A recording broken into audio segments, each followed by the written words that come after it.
Around us, everything is new. Down here, it's the same old stuff. Surrounding this Winston Cup bivouac are new sights, new sounds, the new track buzz. But here in the trenches, getting ready for happy hour, it's an old sweet song. The cars, the men who build them, and those who drive them, gathered in a new place to answer an old question. How do we make it faster?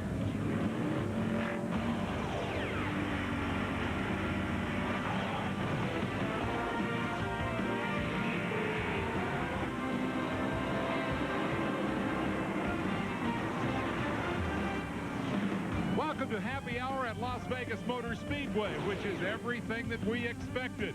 In this city that accepts the spectacular as routine, there is a super speedway that is truly dazzling. Hello, everyone. I'm Dave Despain. We're going to hear a lot in Vegas this weekend about luck. Let me assure you that luck has very little to do with Happy Hour. This is the final hour of practice for tomorrow's inaugural Las Vegas 400, and what this is all about is preparation. Learning a new racetrack makes it more and more difficult to answer that old question, how do we make it faster? I think a good strategy in that circumstance would be to surround oneself with very smart and very experienced people. And look here, Bob Jenkins has done exactly that. Let's go up to the booth. Thank you, Dave. Well, guys, everybody came here on equal footing. Is this still a learning process here at Happy Hour? Yeah, of course it is. These guys have been going to Daytona since, what, 1959, twice a year. The book on Daytona, and each time those guys go out, they write something down on the page. The book is that thick in Daytona. And that year, they don't have a book. No, if they have a book, the pages are pretty empty, Benny, because they haven't had that much time on the racetrack. You know, in watching the Busch race here today, it seemed there were several different grooves on the racetrack that you could pass on, high or low, but I think that it depended on how your race car was set up. And that's what they'll be searching for here in the Happy Hour. Now, some of them, of course, would like to get it to where it would pass anywhere. Dr. Jerry Punch has another thing that they will be working on during Happy Hour. Jerry? Indeed, Bob. Happy Hour is the hunt for hints. Hints, as you said, about how this racetrack has changed after 300 miles of Busch Series competition. But another hint is important. This track has been compared to California and Michigan. And what is critical there? Fuel mileage. These guys are going to go out and find out exactly how far they can go. Not how fast, but how far. They're going to get a gauge on gas. And the guy you're looking at right there, Ray Evernham, remember last year at California, he rolled the dice and came up a winner for his driver, Jeff Gordon. He and others will be measuring gas this final 60 minutes. Jeff Gordon, the defending series champion, will be starting 5th in tomorrow's Las Vegas 400. And several cars are on the racetrack right now working in their machines in preparation for tomorrow. You know, Jeff Gordon did win the inaugural race out at the California Speedway last year. And a racetrack not a great deal unlike this facility. Banked a little bit more, a little longer. At 2 miles, this racetrack 1.5 miles. Banked just 12 degrees in the corner. As you see, Jeff Gordon tried to close in on the back of Mike Skinner. Right behind him is Dale Jarrett. As Skinner looks back at Jeff Gordon and Dale Jarrett, the pole sitter for tomorrow's Las Vegas 400. And you're right, they were running 3, 4, sometimes even 5 wide in the tri-oval during the Busch Series race that was held here on Saturday afternoon. So this is going to make for some intensely exciting racing tomorrow afternoon. Dale Jarrett now comes up on as Jeff Gordon, and Dale, of course, is the pole sitter for tomorrow's race, the distinction of being the first pole sitter at this facility. Qualified at 168.224, a 32.100 mile-an-hour lap. Surprised himself and a lot of other people when he ran that lap. He had not practiced that well, but apparently they got it set up just right, and he drove it just right to get in almost a perfect lap.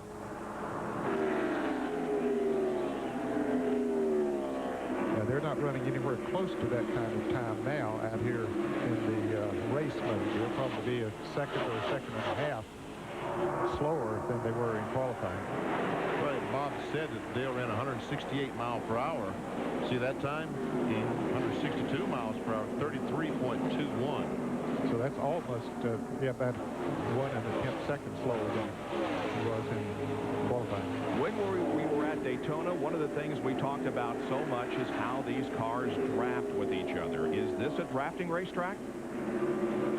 Yeah, I think the drafting will help you just a little bit because of the speed. And after all, they're running 170, 80 mile per hour. Right there, those cars are running 175 miles per hour. So I think drafting will help. But it's all in the corners. How you can get in the corners, how far you can go in the corners, how soon you can get back on the throttle, and how much throttle you can use as you come off that corner.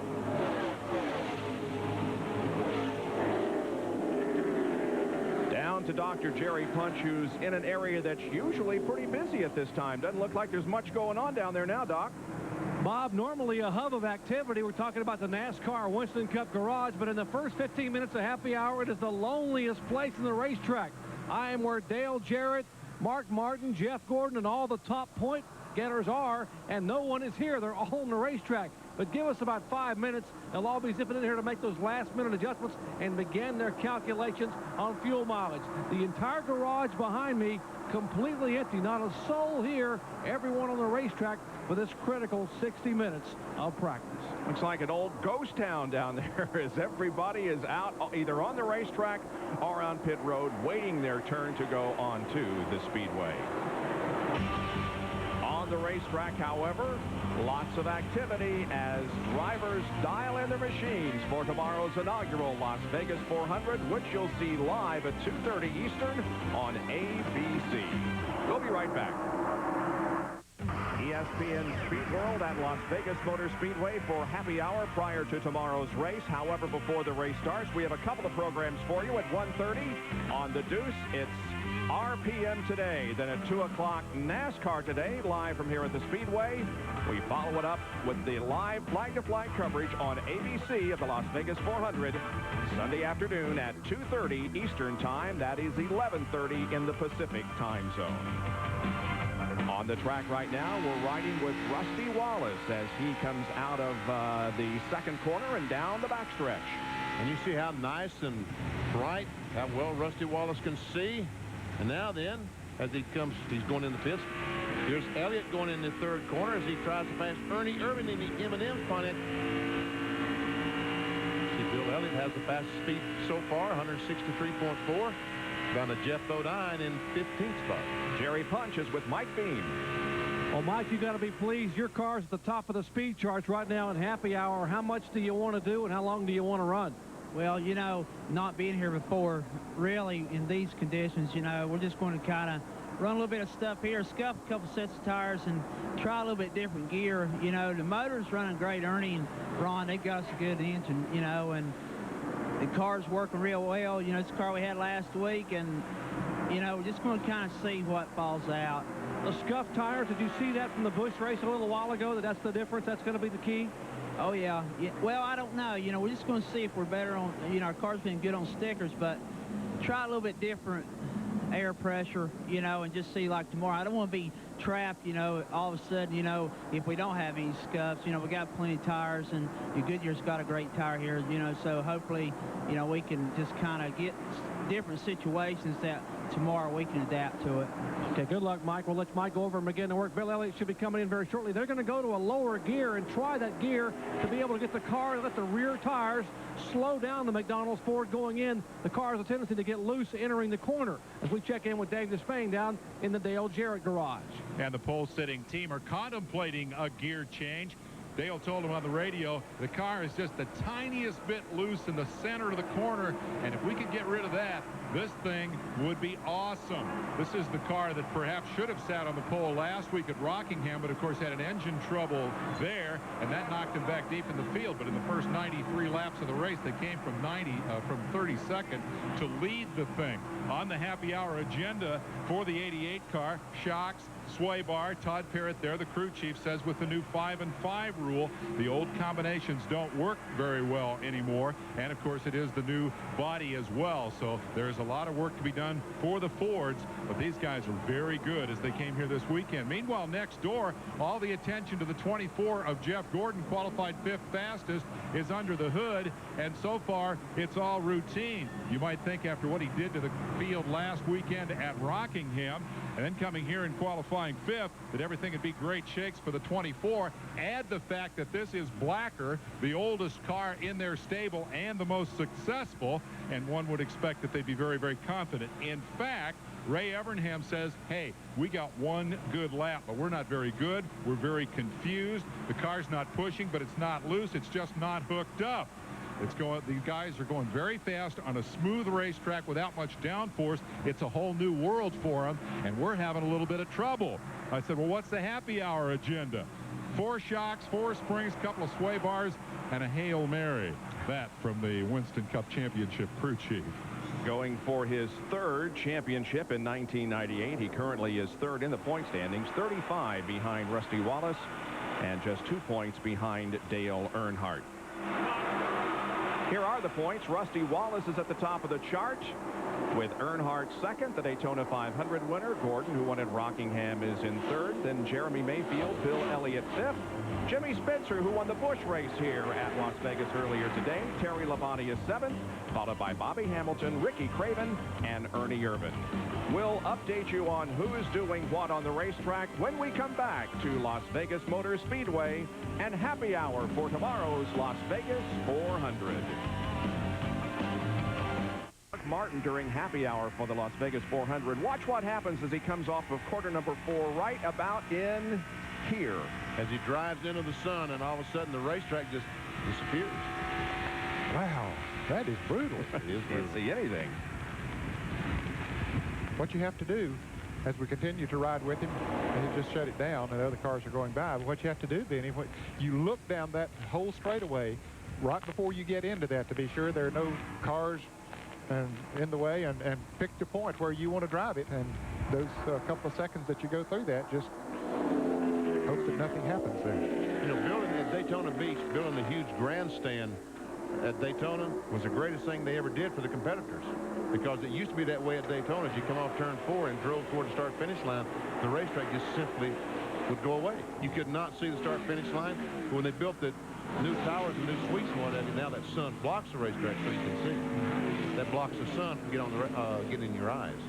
Ted Musgrave and Terry Labonte running here. Well, Jerry Punch is with a driver who changed engines just before qualifying yesterday, Doc.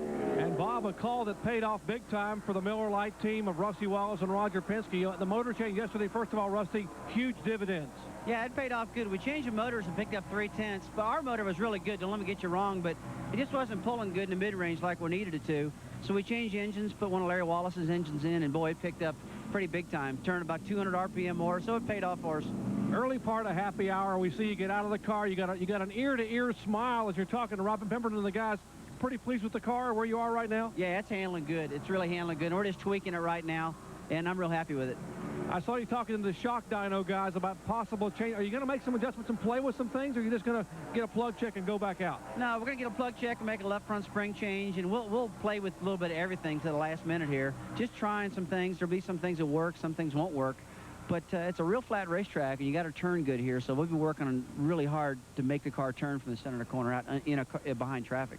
Speaking of turning, the guy that's riding with you here, this was his place. The guy that's on the back of your uniform. Elvis Presley? Yeah. Yeah, it's a cool deal promotion we're doing this week with Elvis Presley Foundation and Graceland. But now I don't have the right uniform on now, so you're not going to see Elvis in this one. But tomorrow you will. But it's been a lot of fun this week. All right. Good luck to you. We'll talk to you a little later on in happy hour. All right. Thanks a lot. And guys, Rusty Wallace has a uniform he will wear tomorrow that has a beautiful airbrushed picture of Elvis Presley on the back and large guitars down the side of both legs. As you see some of the Roush cars working together on the racetrack, the 26 and the 16, trying to see if teamwork will work possibly today as well as tomorrow. That's the car number 26, Johnny Benson on the inside, Ted Musgrave on the outside.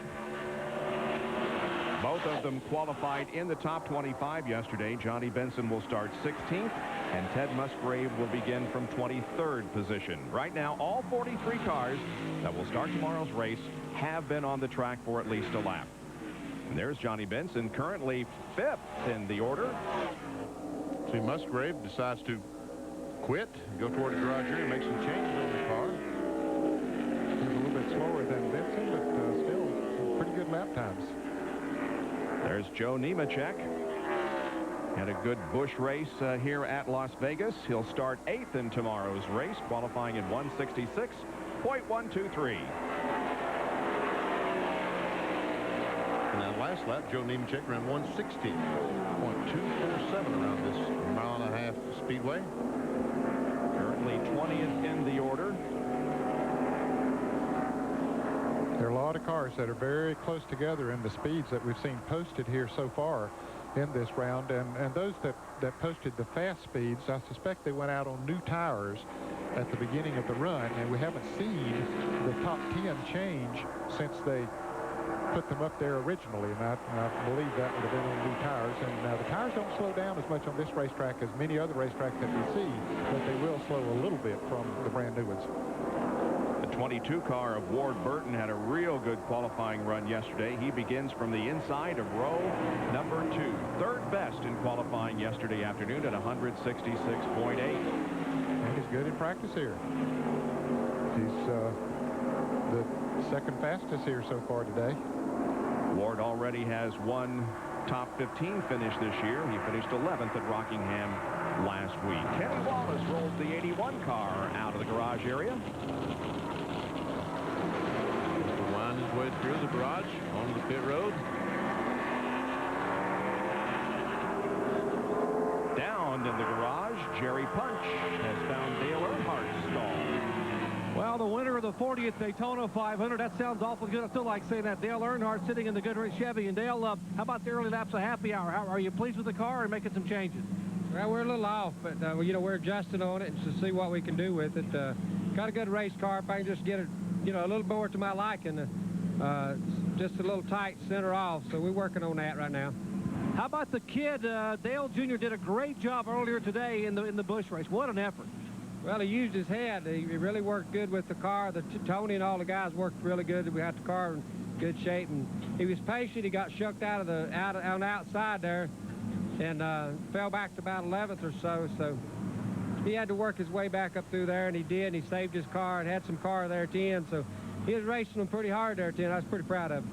Indeed, a big smile from Dale Earnhardt. We'll back away. They're going to make an adjustment on the car. There were a lot of guys down here looking at changing gears after that 300-mile Busch race to try to get these cars a little more stable, entering the corner, letting you back off and use the gear to slow the car down. They're making an adjustment of the shocks now in the front of the Goodwrench Chevrolet. Let's take a look at the laps that Earnhardt completed before coming in. You can see how it increased to 161 on his 5th lap. 161, he got fast. Well, the second lap and then was the quickest lap. Yeah. And it's still the same thing about the 5th lap. And then the car started slowing down.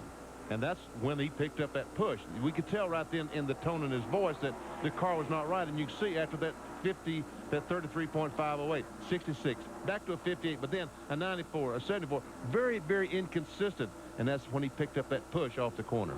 And what you want to do is get those cars so they'll be as consistent as possible.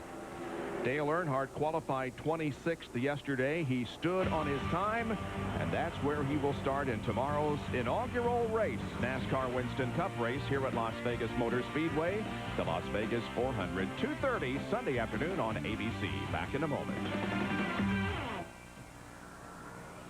Las Vegas Motor Speedway for happy hour. We just talked to Rusty Wallace not too long ago. He said they were making some adjustments on the car. Well, he's mounted the Elvis machine, and here he is back on the racetrack. We can see just really how little effort it takes to steer these cars around the corner. That's the one problem the drivers complain about is the track is. I've said this 3 or 4 times, man. Folks, if you're tired of hearing it, I'm sorry, but someone might not have heard me say that. Looked on the outside to see if someone was there.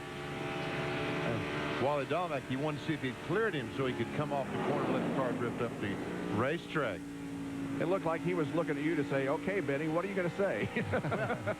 The complaint the drivers have is the track is so smooth and the transitions in and out of the corners are so good, there's not a lot of feel in the steering wheel. The drivers, it's hard to get feedback from the car to the driver's seat, his rear end, and his hands on the steering wheel. Rusty Wallace go three breaths there with Earnhardt. And he didn't really have to fight it that much to do that. So you're right, Ben. He's just very smooth around here. Kyle Petty made the remark during the Busch race that the worst thing the drivers face here is over driving the track. Yeah, I can see where that would be easy to do. All right, let's look at his session here and try to analyze it. Was first lap I mean, he just went out of the garage there, probably got a plug check or something, and went back in. He was only in for 40 seconds, so they did something very similar. Well, they couldn't take the spark plugs out that much. Something was wrong. He goes back in. Then he comes out on, and he does 6 laps. His fastest was 161.218.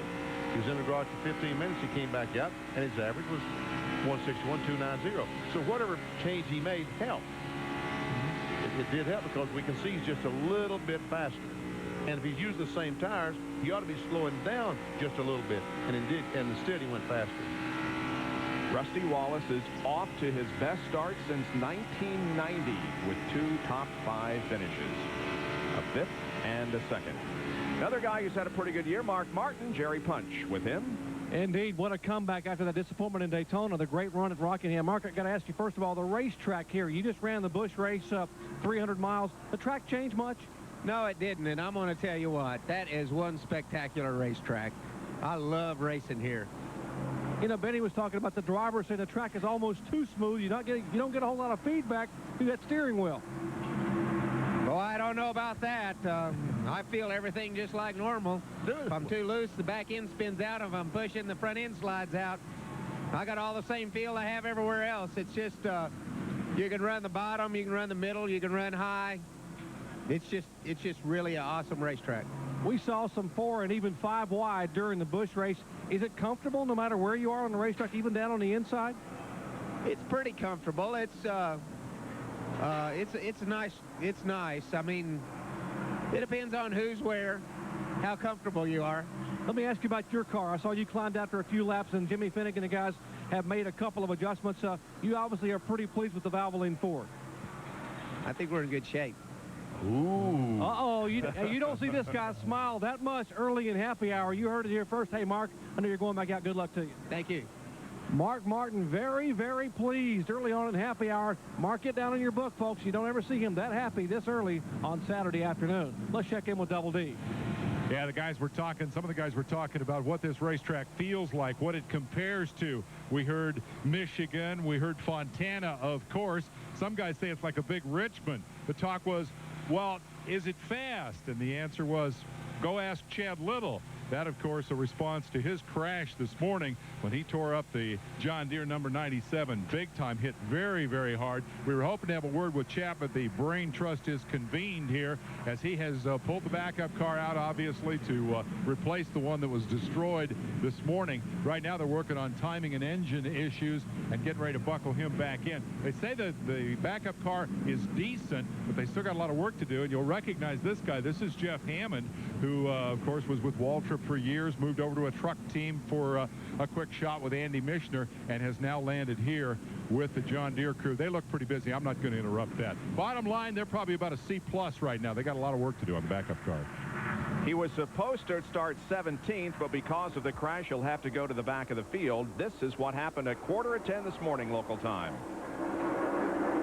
The 4-car, Bobby Hamilton, gets a run off the corner, and you can see just how fast these cars are running.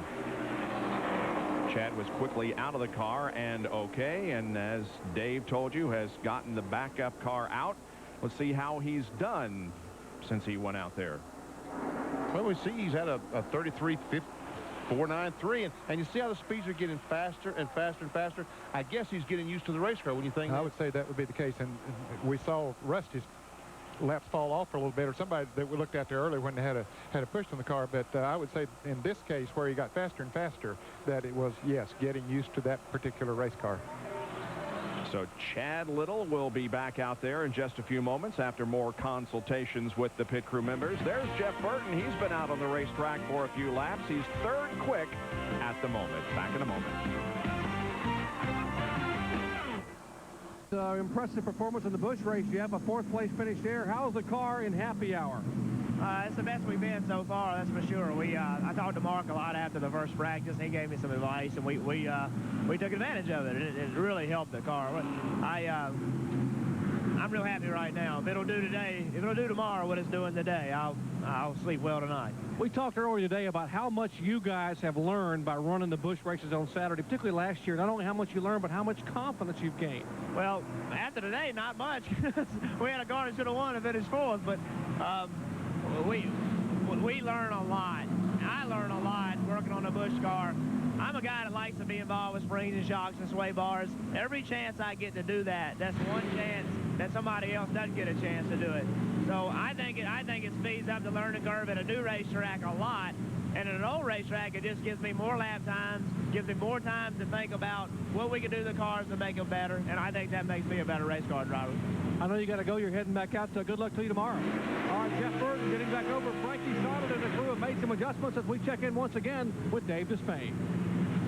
Rick Mast Remington team working on the rear spoiler and adjusting on his car. This is not the car that sat on the pole at Rockingham. A number of teams brought last week's car, and in Mast's camp, there was an argument to do that after that car ran so well. But Dave Charpentier, who is the engineer, there he is up at the front of the car, they've had a game plan. They built a new car for Rockingham. They built another new race car for this weekend, and they have a third new Taurus that they intend to run at Atlanta. And from those 3 intermediate cars and the 3 intermediate tracks, they're going to develop a plan for the rest of the year. Rick, I don't see you smiling right now. What's up here? Well, Dave, to tell you the truth, we're just throwing everything at it. You know what I mean? We kind of had a game plan this afternoon, things we wanted to try. We're working through all that. New car, new racetrack, trying to get a happy medium, a happy balance, change the shock, springs. What we're going to do is throwing a lot of stuff at it this hour. When happy hour is over, we'll sit down tonight, figure out maybe what's the best deal. That's what we'll start with. Now, see, it's just exactly like I told you about the car they brought here. They got a game plan, and they're sticking to it, although I get the feeling from Rick that maybe a couple things in the game plan didn't work out quite the way they planned. But all in all, they're real happy because they're going to start 6th. He says the best thing about this race team is that we're this good, and we're way behind. Watch for us mid-season. Here's pretty good documentation that things aren't going real well. He started off at 161 and has gone down to 159. And the key to that, the real key says he's not very happy is he ran 7 laps, then he ran 3 laps. He says, wait a minute, this ain't very good. He goes in and spends 7 minutes. He comes back, he only runs 2 laps, and he says, this is not good. He goes back in. But again, these guys anymore are sophisticated enough, they keep records well enough that they're able to go back to that first one and still, with the same setup, and probably still run 161.3. There's Michael Waltrip in the 21 car. A couple of laps ago, this is what happened. Well, there he is on the outside, the sit-go forward going into the turn. And some smoke, fire there for just a moment. This first time out, the tires are so underinflated that the car goes down and drags the racetrack. That car was actually bottoming out on this very, very smooth racetrack. That smoke that we saw, I'm sure, was the fender rubbing the tire. We had so much, the tire sidewalls gave so much that the car went over and rubbed that tire. That's where the smoke was from. Michael Waltrip had a 9th place finish at Daytona. Jeff Gordon leading this group of cars coming down through the tri-oval. That's Ernie Irvan in the M&M's car, painted differently just for this race. Looks a lot like Johnny Benson's Cheerios car. The profile is of Ray Evernham. Look at his performance recently. Spent almost 25 minutes in the garage, Ned. Indication they did something pretty big on the car. That was just not a minor adjustment that they made. I guess, but and they go back out and now they've run 9 laps, and the fastest lap is 160.485. But once again, if Jeff Gordon says this is not what I want, Ray Evernham, those guys will be able to go back to where they were without any problem. It's pretty amazing. Start to say that the speed that he's running now, those tires have laps on them, and that could be an indication. What he wants to do is get that car so that it really feels right in the seat of the pants. The speed doesn't make that much difference. That car really feels good in traffic. That's what he wants it to do. I was going to say a very impressive performance by Jeff last weekend at Rockingham. At one point, you thought he was going to be maybe a top 15 car at best. They kept working and working and working, and by golly, Jeff Gordon won the race at Rockingham. We'll take a break from Las Vegas Motor Speedway and be right back with more of our coverage of Happy Hour for tomorrow's Las Vegas 400. Jennifer. We left you. We were watching Michael Waltrip. Well, things got really bad during the commercial break, and he has crashed hard. He is okay, obviously. He's taken off the helmet and is undoing the buckles, but that car is pretty much trashed. Yes, I don't think there'll be any question but what he'll have to go to a backup car. See, the left front, the left rear is really banged up. And here's what happened. Kenny Irwin in the 28 car comes up behind him, almost like the situation we saw this morning with Bobby. No, looks like the 21 might have got loose when he got up there. I thought that there was contact between them, but looked like Michael Waltrip when the 28 pulled up behind him. They just took that air off the spoiler and around the car went. I tell you what, that left, of course, the left rear tire hitting the wall that hard. Yeah, he was already sideways before the 28 car got up there. Yeah. Yep. But he backed her hard into the wall, and the left side of that car is junk. Yeah. Well, I must apologize for my thoughts because I thought the 28 actually touched him just a little bit. Let's watch that left rear tire. I'm not sure that left rear tire didn't go flat, Ned. Might have. It looked like to me that the sidewall, and you see the tire is gone when the car stops. Although, don't get me wrong, folks, I know he hit the wall and he hit the wall hard. But I swear that close-up looked like the left rear tire was going flat coming off that corner, which would account for the car spinning out. Yes. Well, Michael was supposed to start 36 tomorrow, but if the backup car is brought out, and undoubtedly it will be, he will be going to the 43rd and final starting position. The red flag, by the way, has been brought out so that they can get this thing cleaned up. Jerry Punch. Well, down in the Dale Jarrett garage area, Steve Allen and the crew are working feverishly, and as DJ sits in the car, they're completing work. DJ, I understand you guys may have had a little bit of a fuel pressure problem? Yeah, we've got something happening here. Just does it off of turn 4 and then down the front stretch. So trying to figure out exactly what it is. Haven't got that figured out yet, but it was better that time, but we still, it starts cutting out a little bit. So if we can get that fixed, we're not too bad. Chassis-wise, not too bad. Only thing is, it's pretty cool out here right now, and that's not what we're going to be racing in tomorrow. Boy, you did a great job in the Busch race. Found your own line, the Harry Gant line, Kyle Petty called it during one of the commercials, up high, and you were coming in a hurry. Yeah, we got the car pretty good there, and the last set of tires was a little bit tighter. I didn't get it loosened up quite enough to make a run at those guys, but it was fun to run closer to the front, past cars again. We haven't done that with that White Rain Ford in quite a while, so it was a little more encouraging, but it was a lot of fun. Hate to see Michael have this problem. I saw his car out there just a minute ago. He was running awful well, so hate to see that for him, but I think we've got a good car here for tomorrow, and see if we can give him a run. Good luck to you, DJ. Okay, thanks a lot. He's the pole sitter for tomorrow when we drop the green flag at 2:30 Eastern time on ABC Sports. And they're working right now. They just changed the filters inside the engine, the fuel filters. They're hoping that that's what the problem is. But as you heard him say, it fluctuates primarily coming off turn 4. It sputters. And it started to sputter less and less, but they couldn't take a chance to just change the filter here under this red flag situation. Last week, Bobby Labonte, the pole sitter in the Daytona 500, went to Rockingham last week and had to take a provisional. And you say, well, why was it 1 week so good, 1 week so bad the next week? I talked to those guys, and they had a very similar problem. They had a fuel pressure situation, and they spent all day Friday trying to get the car to figure out what was wrong with the fuel pressure situation, and really never got any practice and had to take a provisional to start the race. They finally got it solved sometime Saturday afternoon. Dale Jarrett has been out 3 different times, and he spent almost 26 minutes in the garage area there between the first and second session. And he only ran 1 lap that second session, and that speed is not indicative of how fast the car. He just go out and he ran a lap and said, wait a minute, this thing is not right. And he goes back in and came back out and ran pretty doggone good that second time. Almost as good as the first 10-lap run. So the cleanup continues now as Michael Waltrip's car is being loaded onto a truck. That crashed down in turn number 4 here at Las Vegas. Complete. The red flag has been withdrawn. The green is out once again for the last few minutes of happy hour. Things are busy at the pumps as Dale Jarrett gets a little gas. So does Kenny Wallace and Sterling Marlin, Ken Schrader, and Derek Cope.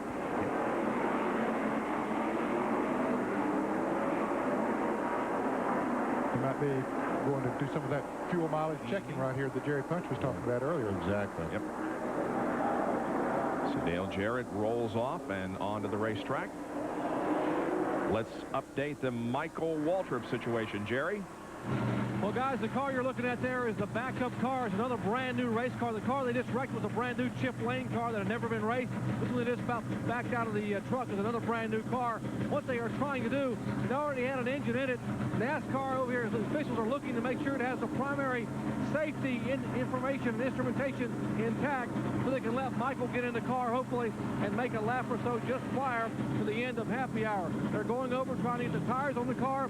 I talked to Lynn and Eddie Wood and asked them if they knew what happened to Michael. They said when Michael hit, the radios came apart, so they have not been able to talk to Michael. They heard from NASCAR that he was okay, but they have not yet gotten word specifically from their driver as to what the problem was. Well, Benny speculated that the left rear tire was going down on that car as he came into turn number 4, and the back end got away from him. Let's see. It does look like that left rear is down.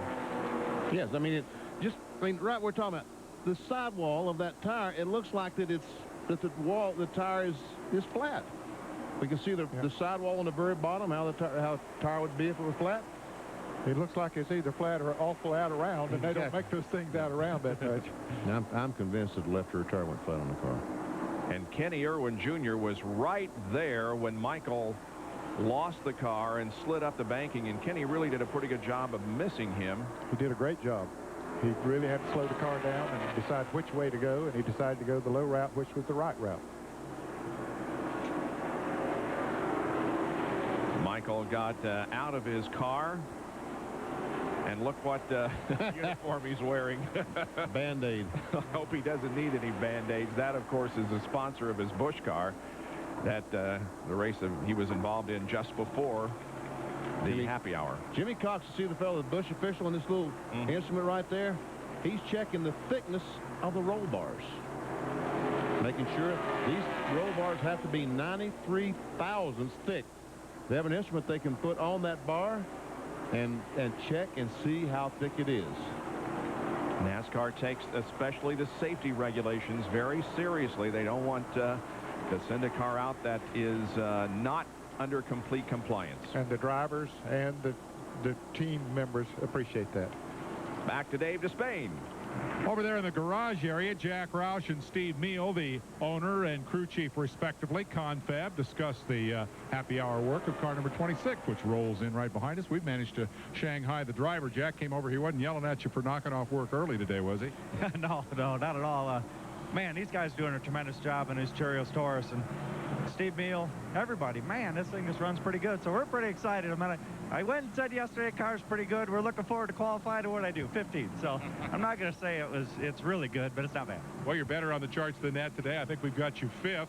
How come you quit early? Why not use the whole hour at a new racetrack? Well, we did pretty much a fuel run, and they had to wreck down there, and I had to get a plug check, and we're gonna check tires and all that fun stuff, and I'm getting tired, 40 laps, so we're gonna so a young man like you. No, car's pretty good. I mean, like I say, all the guys are doing a tremendous job, and we're just gonna I don't know, man, it's good. Let's park it. I will tell you that the look on the face is a reflection of the mood down here in the 26 camp. The Cheerios guys are happy. That's Johnny Benson. He'll start 16th tomorrow, but he's looking to get better than that. Take a look at the top 15 just in the past few minutes. Johnny has slipped from that 5th fastest position down to 7th as Jeff Burton has jumped on top of the list. Bill Elliott in 2nd position. Jeff Gordon way down in 15th, and we will be back for the final moments of happy hour in just a moment from the Las Vegas Motor Speedway. Last few minutes of happy hour for tomorrow's Las Vegas 400. We're riding with Jeff Bodine, who's coming into the pits. Boy, it's getting very dark here. I wonder if he's going to be able to, if Michael Waltrip is going to be able to get back out on the racetrack. He's running to his race car that is being looked over by NASCAR. Jerry? I just talked to Michael a moment ago as he came out of the care center. He said, Doc, I'm okay. I said, what happened? He said, I don't know. I must have got that on the inside and lost it. I told him that we were looking at the possibility of maybe a left side tire going down. He said, well, that would make sense because of the way the car handled, but I haven't had a chance to look at it or even think about it. I'm going to run now and jump in the backup car and try to get at least one lap in this car. The crew now talking to Michael, sitting in the car, saying, look, This car has not been set up specifically for this racetrack. Go out and get a couple laps. Michael says to them, I'm not really sure what happened with the other car. Eddie says, don't worry about it. Let's go out and get a couple laps and get ready for tomorrow. The pass is over. So Michael Waltrip, okay, physically getting in a car.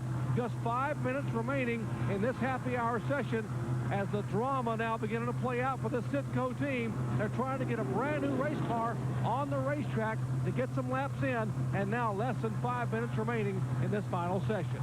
Boy, if he could just get out and do a couple of laps to see that there are no leaks, it would be a big help, wouldn't it? That's the big thing they're concerned about is are oil leaks, water leaks. That's why they need to get on the racetrack. And with the new car, are the shocks mounted too close or something? Anything rubbing underneath there? Rusty Wallace also rolls out of the garage area for a few laps here. Less than 5 minutes to go. Jeff Gordon is also on the track. Dave? The mood is a little better down here in the Gordon camp. They made a chassis adjustment, came in, went up a couple of rounds on the rear, and they're going to go out and run 3 laps, do a plug check and tires, and call it a day. They weren't very happy when happy hour started. They seem to be a little happier now as we're getting down to the end of it. I'll tell you what, it's getting dark out there. Yes, it is. The sun is definitely setting behind the main grandstand. And there is very little light out there on the racetrack, but there is enough for these last few minutes. Michael Waltrip, Citgo Ford Taurus, is being backed out of the garage area, and Michael moves forward to the racetrack. Next Sunday mornings are a very, very busy time. It will be a very busy time for the Wood brothers in the morning trying to get this car ready to run the entire 400 miles. We're going to take a short break, and when we come back, we'll tell you how he's doing and how everyone is faring during these last few minutes of happy hour. Right now, Jeff Burton still the fastest at Las Vegas. Now of happy hour, and Michael Waltrip has gotten the backup car on the track. He crashed his primary car a little bit earlier in this session. Just about that spot right there is where he backed into the fence.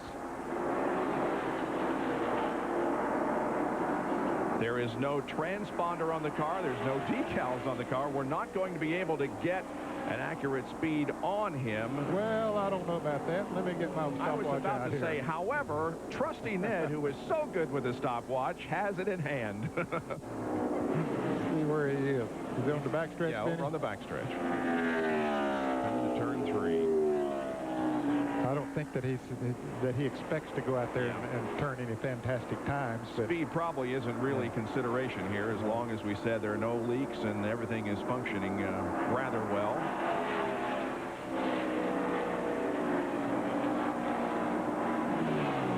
As he circulates, Jerry is with Ricky Craven. Ricky, you seem to be smiling, talking to Tony Furr. Pretty pleased? Yeah, I think we found our qualifying setup. You know, we needed it a few hours ago, but my gosh, this car is really running. It gets down in the corner great. It turns in the middle. It's just, he's got a really unique setup under that thing, and I really was apprehensive when he showed me the notes before happy hour. But holy smoke, that car's driving good. I think you feel like you got a good shot tomorrow to get that win? Well, you know, I wished I had done better at qualifying because that's a heck of a deficit.